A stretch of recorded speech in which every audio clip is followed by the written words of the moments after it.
Welcome to Overcoming. I'm your host, Chuck Herrick. Several years ago, I was in New York working, and I came across an art gallery and found this painting by a gentleman by the name of Marcus Pearson in his Coyote series. Now, on this painting was called No Limit. Not N-O limit, but K-N-O-W, to understand and know the limit that you could do. And I had never really found anything up until that point that described exactly how I felt I had lived my life. And I'd like to share this quote that was on the painting with you. It went like this. Like everyone else, I was told my future had no limit. Well, it was true for some. For myself, I knew better. So instead, I simply set out to find it. And once I had, to push against it and try my best to move it. More like a bull than an eagle, just stubbornly plodding along. Looking back now, I can't believe what I've done, where I've been, and so I say to you these two words, not no limit, but no limit. And it's interesting, most of us don't understand the true limits of what we can do. We believe what others tell us. We let what they tell us seep into our soul and sort of control and define us. And then we take on that belief on what we can and cannot do. And we tell ourselves every day, well, I can't do this, or if I just won the lottery, things would be so much easier. And it's amazing, the words we tell ourselves, the effect that they have. There was an experiment I heard by a doctor out of Japan, Dr. Masaru Emoto, and he had done this experiment with water. What he did is he had 3 jars of water. In one jar, he put an affirmation of love on the water. On the second, he put a negative affirmation of hate or anger. And the third, he just completely ignored. Every day, he came up and made certain he gave an affirmation that was listed on to that jar of water. To the one that had love or happiness, he gave love or happiness to that water. To the one that had anger, he gave anger or a negative emotion to it. And the third, he just left alone. At the end of 30 days, he took a microscope and looked at what happened to the molecules in the water. And it was amazing what he found. He found the one that he had given positive affirmations to had a beautiful crystalline structure. The ones that he had given negative affirmations to, he had found had started to fall apart. But what was most interesting is the one that he neglected had completely disintegrated. Now, some scientists have complained about the scientific rigor that he used in performing this experiment and that it wasn't strong enough. But he set out to do another one, and he said, okay, well, I'll do a little better testing, and let's do it with rice this time. So he took rice, 3 jars again, put some water in there, positive affirmation on one, negative affirmation, and neglected the third thing of rice. He came up with the same results after 30 days. The rice that he had given the positive affirmation to was starting to turn pink and ferment, and he said gave off this lovely nutty aroma. The one that he had given the negative affirmations to had started to mold and just didn't smell so good. And again, the third one that he neglected had completely gone rancid.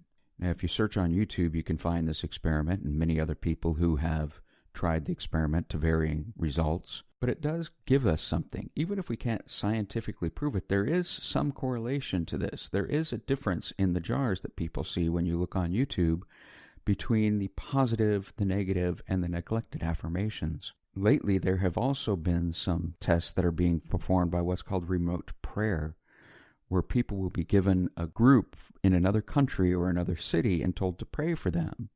And scientists will then get a control group of people who were not prayed for.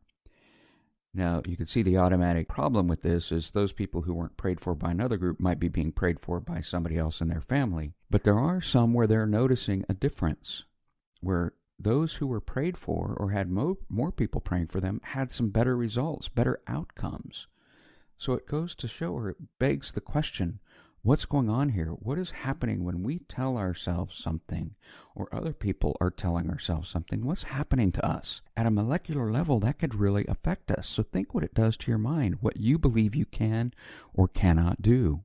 But most of us don't want to think about that. We want to believe that what happens to us is an external force, that we really have no control over what's happening to us, that we believe the words that people tell us really have no effect. It goes back to that old schoolyard saying, sticks and stones may break my bones, but your words will never hurt me. We are coming to find out just how wrong we were about that.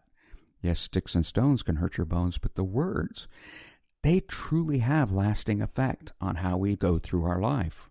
For example, when I was young, my mother used to tell me that the world would be better off without me.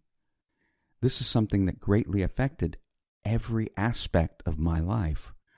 And I believe that. And then I ended up in a wheelchair at one point in my life and became the big fat kid in the wheelchair that everybody picked on. Multiply that with what my mom told me, and my life seemed pretty well set. I was never going to amount to anything, and the world truly would be better off without me. So I became a recluse. I escaped into the fantasies of my books that I played, or some games that I did, or doing something else, living inside my own head. And by the time I turned 18, all I really wanted to do was to numb the pain and start drinking. It wasn't until later in life when I came across some other beliefs or talked to some other people that, hey, it's the language we tell ourselves, that internal dialogue we have that really, truly affects how we deal with our life. And at some point, it finally started to resonate with me. And I ended up picking myself out of that. So we have to ask ourselves, what's really going on with the words that we use?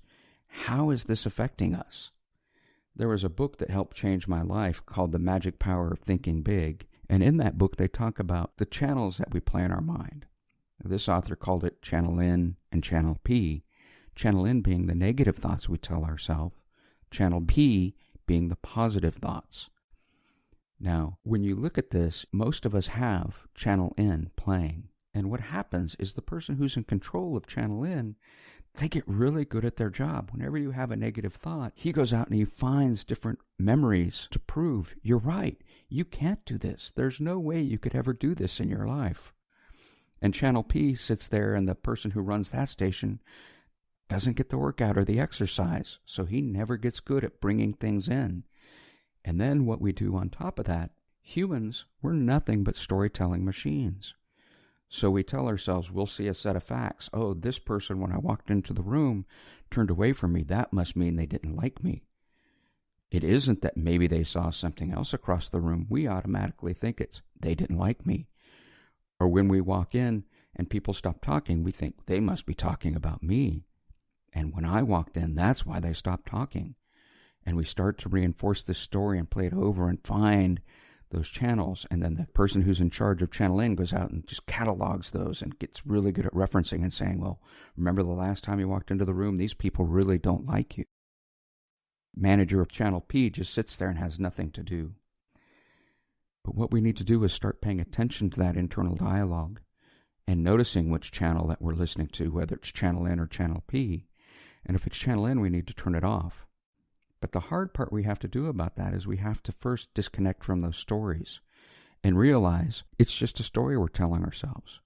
We're putting the narrative to that story without really understanding or truly even knowing or being able to know why that happened. Maybe something else was going on. That person was having a bad day. We have no idea. There was a story I heard by Dr. Covey. He talked about on a New York subway one Sunday morning where this gentleman walked in with his kids and he just sat down in the subway and put his head in his hands and just sat there and couldn't do anything while his kids started running roughshod over the whole train. At some point, somebody in the subway finally said, "Sir, can you please take care of your kids? They're really disturbing the morning." And the gentleman looked up and he says, "Oh yeah, you're right, I should. And I'm really sorry. We just came from the hospital and their mother has just passed away. And I'm really sorry. They're probably just acting out." All of a sudden, the gentleman who said, "You should help take care of your kids or control them," his world shifted. He had this story that this guy just didn't want to take care of his kids and just wanted to let them run roughshod. When really what was going on, he had just lost his spouse. And all of a sudden, the whole world shifts. See, had he never asked that gentleman, "Can you take care of your kids?" he would have never learned that what really was going on is he had lost his wife. And those kids had just lost their mother. A very traumatic experience. Of course they didn't know what to do. But had nobody asked, the story that would have left us, "Oh, you wouldn't have believed this guy in the subway this morning. He just let his kids do whatever they wanted to do." And now, it ruined my whole morning, and it just would have created this ripple effect. When really what was going on was the guy was going through something very traumatic, and now we can reach out and maybe start to help him. And in turn, we can start to help ourselves. It wasn't that that gentleman was disrespecting me or the other people on that subway. It was he was having a hard time. And as humans, we were telling the story that it was something with him. And it was something with him. It was him losing his wife. It wasn't him disrespecting us. So we have to really pay attention to the stories we tell ourselves. When you walk into that room, why did people do it? We don't know. It's just maybe they had something else going on, and you have to look at it that way. But you need to start looking at those stories that we're telling ourselves and going from channel N to channel P to where we can help move ahead and do that. The other thing that we have, once we figure out what we're telling ourselves with this channel N and channel P, we have to start opening up and sharing our story. And what a lot of people feel or don't do is they don't feel they have a unique voice. Why should I share my story? I'm not good enough. I don't have enough of this. Again, listening to that channel N. We need to turn to the channel P. This reminds me of the song by Simon and Garfunkel, where The Sound of Silence, where people had voices they never shared. And they were afraid to, because why should I share it? What unique voice do I have? What unique story do I have? You know, it's been said that there's only 7 unique stories that have ever been told in the world. And though I have no way to back that up or prove that, I just remember reading that or hearing it once in one of my college classes. If you look, it's really true that we do recycle a lot of stories.